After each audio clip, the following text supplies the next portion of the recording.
So I've got everything out of the clamshells and kind of organized together, grouped in the, commons, uncommons, rares. Kind of show a sampling of what you got. So these are the commons right here. Separate it out a little from here over. So you end up with a good chunk of elementals. Looks like you're going to get about 3 or 4 on average of every common. I have a couple where I have actually I only have one where I have 5, but all the rest of them I have 3 or 4. So you get some boggards, some grub swarms, some mites. The mites are one thing in the when I talk about numbers, I'm really only going to be talking in reference to the Shattered Star Adventure Path, as far as whether it's enough to kind of suffice for the having the exact model for that particular adventure path.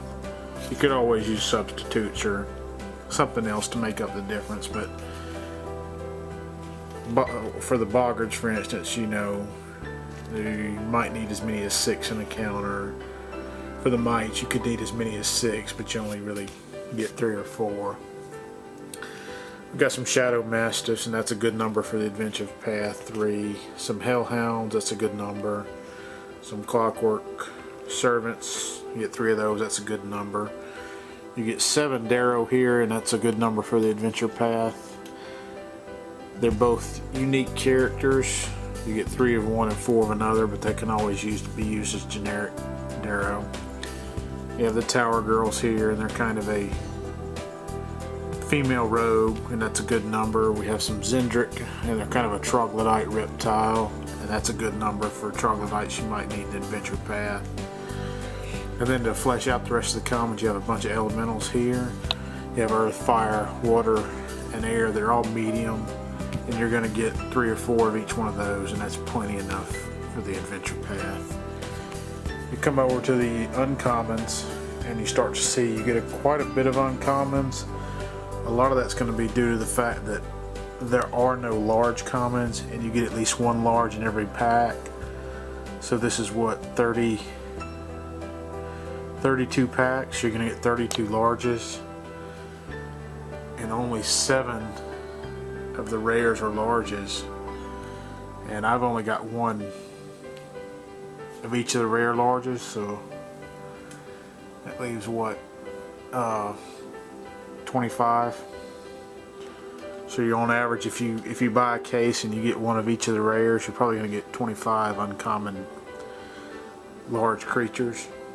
So you can kind of see, and some of those aren't that bad. Like that's a good number for Nagas and hill giants, trolls, wyverns,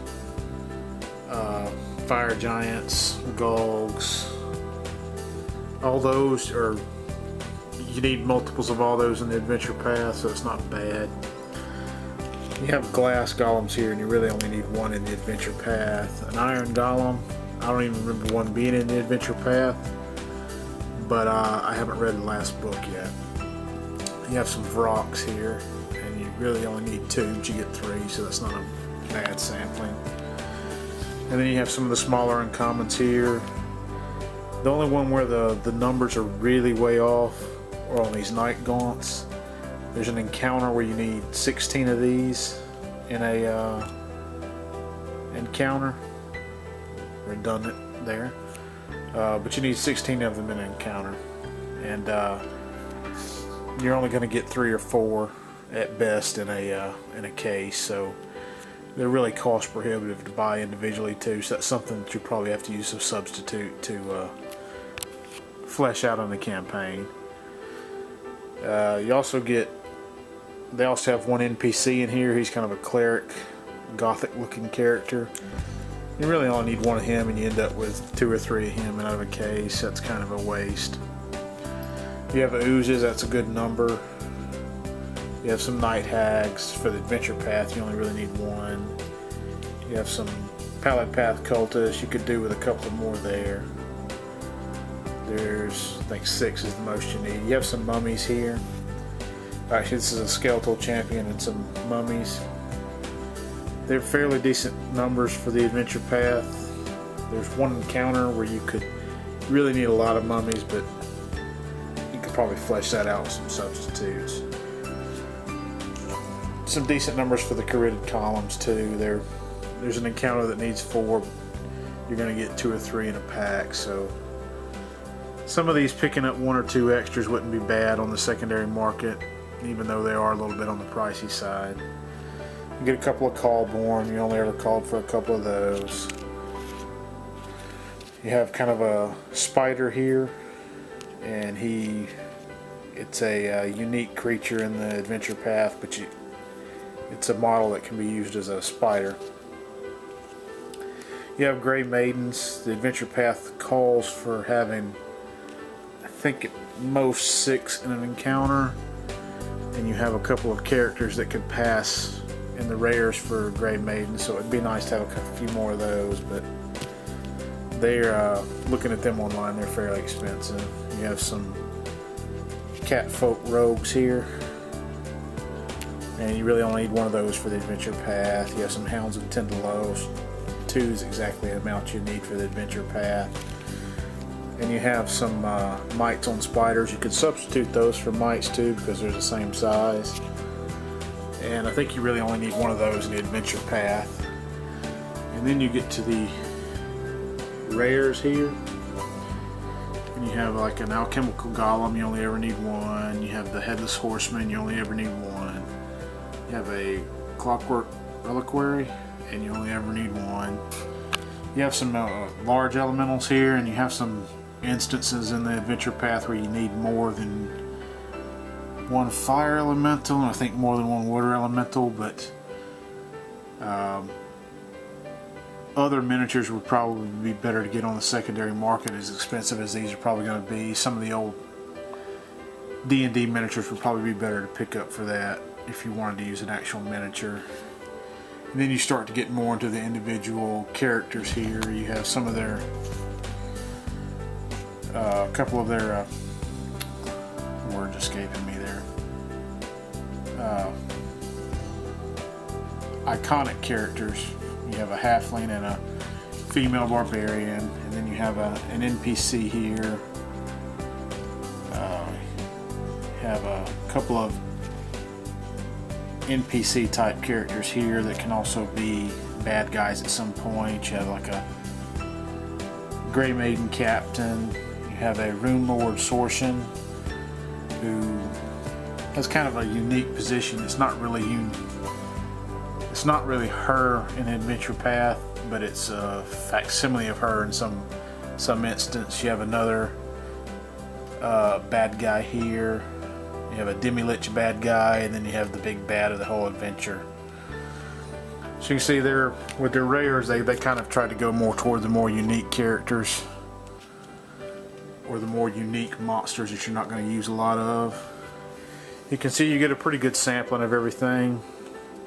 If you were going to want to exactly have what you see is what you get, and have that particular monster for it, like you see a Gug here. And this is a fairly unique looking monster, but you may have trouble finding something that fits it exactly. Picking up 1 or 2 of those on the secondary market is not going to be too bad, too expensive, but if you have a lot of them and you want the exact model for it, like these Night Gaunts, you may be better off just going another path like the Pawns, or using a substitute other winged creature model. All in all, you get pretty good distribution there. You're going to get close to 1 of everything, and you're going to get multiples. The things you get multiples of, you can use in the adventure path, and probably use in other adventures fairly easily. You have a couple of things that you don't get a whole lot of. It would have been nicer to get a whole lot of, like not even the Night Gaunts, but the Mites. It would have been really nice to get a bunch of those. Maybe cut out some of the elementals and just go with the rest of them common, and just have some more of all of those. Just to take a look at the Gargantuan in comparison to some of the other models out there on the, I don't even know if you can get the Wizard's Blue Dragon anymore, but you can kind of see in comparison size wise, there's the Blue Dragon, Gargantuan Blue Dragon from Wizards of the Coast, and here's the Pathfinder Battles one, and here's the other Gargantuan they've released for a size comparison for the Rune Lord, or for the Rune Giant. So you can see they have a nice size comparison to them. All in all, it's a decent set. You know, it'd be nice if you could tweak it here and there, but I don't know how they work it out statistically to get a good distribution, because you do, if you don't get everything in a case that comes in the set, you're going to come close, and you're not going to have to work too hard to pick up individual models that you might miss. But that is the Shattered Star Pathfinder Battles miniatures.